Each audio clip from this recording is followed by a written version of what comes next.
The room with no number. Thing about old roads.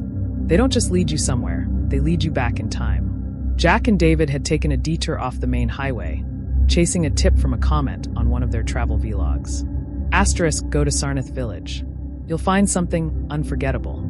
Asterisk, the sky was overcast. The forest pressed against the cracked road like it wanted to swallow it whole. Their car slowed as they entered the village. Not a soul in sight. No lights, no movement. Even the dogs didn't bark. Did we just drive into a ghost town? David asked, half joking. But Jack's eyes lit up. Perfect for content. At the end of a narrow path stood a guest house, if you could still call it that. The paint was peeling. The wooden beams sagged like they were tired of standing. Jack pulled out his camera. Creepy, but gold. The front door creaked open without them touching it. Out stepped a man, old, thin, motionless. His eyes didn't blink. He held out a rusted brass key. Room 3, he said slowly. David reached for it, but the man tightened his grip. Do not leave your room after midnight. And do not, under any condition, go near the door with no number. Jack chuckled.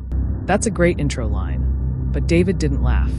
He was already looking down the hallway and feeling watched. Room 3 was quiet, except for the wind pressing against the windows like it wanted in. Inside, it was colder than it should have been. No heating. Faded curtains. An old mirror cracked at the edge. Jack immediately started filming. Welcome to the creepiest guest house in India, he said into the lens, grinning. David walked to the hallway. It stretched longer than he remembered. And at the far end, something unusual. A door. Dark wood. No room number. No handle. Just a metal slit, like something used to slide messages through. David called Jack. But by the time he returned with the camera, the door was gone. Seriously? Jack asked, checking the live feed. Nothing but wall. They rewound the earlier footage. Still nothing. But as they turned the camera back toward the hallway, it appeared. Slowly, like it had been fading into place. A door completely still. As if it had been waiting for the right moment to be noticed. David stepped back. Jack zoomed in. The camera lens flickered for a second, then stabilized. But something had changed. The air in the hallway had turned heavier. Jack whispered, "That door wasn't there before." David replied quietly, "It's not supposed to be there now." Wind outside had stopped. Completely. Even the branches tapping against the windows earlier were now still, like the whole world was holding its breath. It was just past midnight. Jack sat by the window, reviewing footage. David lay in bed, half asleep. That's when they heard it. A faint humming. A melody so soft, it felt like it was coming from inside their heads. Then a knock. Not on their room door. On the one at the end of the hall. 3 slow, deliberate knocks. Jack looked up. David sat upright immediately. "No, we're not opening that." Jack grabbed his camera. "We just film from a distance.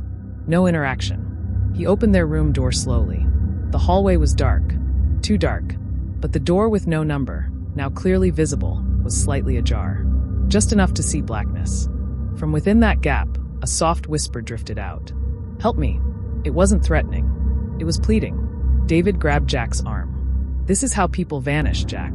Don't be an idiot." But Jack stepped forward. The whisper came again, louder. "Please. I don't want to be alone anymore." Jack raised the camera. Suddenly, the door slammed shut so hard the floor shook. Lights flickered. And just before the hallway went pitch black, Jack swore he saw eyes, 2 pale eyes, staring through the slit in the door. Morning came, but it didn't feel like relief. David barely slept. Jack hadn't touched his breakfast. They both knew something was wrong, and not just with the room. They found the caretaker outside, sweeping dead leaves from the stone path. He didn't look surprised to see them. "Did you hear her?" he asked without turning. David hesitated. "The girl. Who is she?" The old man stopped sweeping. "She was called Irina, a child, left here years ago by her father. He said he'd come back for her, but he never did." She waited. Days, then weeks, until the waiting became something else. Jack asked, "What happened to her?"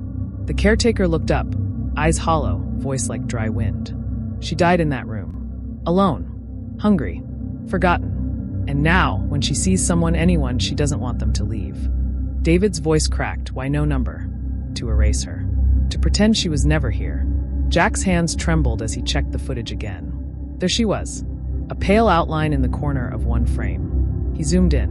The girl's face wasn't angry. It was sad. Empty. Broken by time. Jack whispered, "She's still waiting, isn't she?" The caretaker simply nodded. "She always is." That evening, the village seemed quieter than before. No wind. No birds. No distant chatter. Jack and David felt the weight of unseen eyes watching from the shadows. They were back in their room, reviewing the footage for clues. Suddenly, the camera flickered, and the screen filled with static. Then a chilling message appeared, written as if by a trembling hand. Asterisk, leave before midnight or join me. Asterisk. David's breath caught. This isn't a joke. Jack nodded slowly. The caretaker said don't leave after midnight, but this. David swallowed hard. This is a direct threat. Outside their window, the darkness deepened. A low moan drifted through the air, like the sound of someone calling from far away, but closer than possible. Then footsteps. Heavy. Slow. Approaching the guest house. Neither dared to look outside. The doorknob rattled suddenly. They both froze, hearts pounding. And then a whisper, soft and desperate, flowed through the cracked door. "Please stay with me forever." Jack grabbed the camera again, whispering, "If we don't leave, she'll take us too." Midnight was the final hour. They packed their bags in silence. Every creak of the floorboards felt like a warning. Jack tried the door handle. Locked. Not just their door. Every door in the hallway was locked tight, except for that cursed door with no number. David's phone had no signal. No way to call for help. Jack's camera battery was dying fast. Suddenly, from the end of the hall, came a slow, dragging sound. A chain? Metal scraping on stone. They turned to see shadows shifting beneath the door without a number. A cold wind swept through the hallway, cutting, sharp as a blade. David reached out and whispered, "We have to stay calm. Find another way." Jack's voice was tense. The windows. "Maybe we can break one." They moved toward the window, but the glass was unbreakable. The shadows grew closer, stretching, reaching. A soft giggle echoed, childlike but twisted. "Stay, stay, stay," it repeated. Jack and David looked at each other, fear raw in their eyes. They knew running was their only chance. But the guest house wasn't done with them yet. The hallway grew colder with every breath they took. Jack and David's footsteps echoed loudly, their only guide in the overwhelming darkness. The door with no number stood like a silent sentinel at the end of the corridor, its surface pulsating as if alive. From behind it came that haunting whisper again, "Stay with me forever." Jack raised his camera one last time, his hands shaking but determined to capture the truth. Suddenly, the door creaked open on its own. A chill swept over them, colder than any winter wind they had ever felt. Inside was darkness so thick it swallowed the light, but in the shadows, they could just make out the faint outline of a girl, Irina. Her eyes, deep pools of sorrow, locked onto theirs. She reached out, not with anger, but with desperate longing. David stepped back, heart pounding, but Jack stepped forward, voice steady despite the fear. "We're here to help you, Irina." The room seemed to breathe with her, the walls pulsing softly. Then a soft glow surrounded Irina, revealing her true form, a lost child trapped between worlds. "Please," she whispered, "don't forget me." Jack nodded, tears in his eyes. "We won't."